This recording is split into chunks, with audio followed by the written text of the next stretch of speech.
Waar toch Noord-Eerst Friesland reizigert, verwacht het een soort jedappels en siepels in het veld. Maar de variëteit is dit hier volle grutter.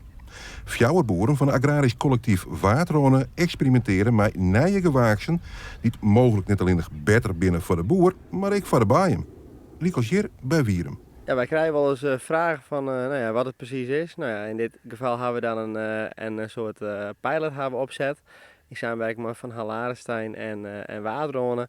En daarbij hebben we dus twee verschillende rassen veldben en verschillende rassen erten. En daarmee willen we eigenlijk onderzoeken van welke rassen zijn het meest geschikt op deze groen. En welke ras had het meeste potentie voor afzet naar humane consumptie.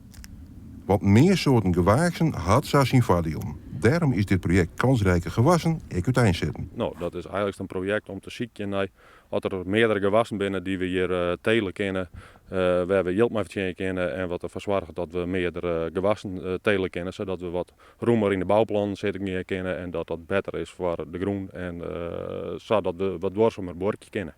Want is er wat mis met de reguliere producten? Nou, de reguliere producten zijn hartstikke goed, maar als boeren vinden we nog wel eens dat we wat te meer verdienen. Dus stel dat er nou eens een gewas komt waar we volle meer mee verdienen, nou, dan moeten we dat eigenlijk net litten en dan moeten we dat uitzieken. Dit kennen mensen eten, maar deze gele blomkes net. Het heet zonnekroon en komt eens uit Noord-Amerika.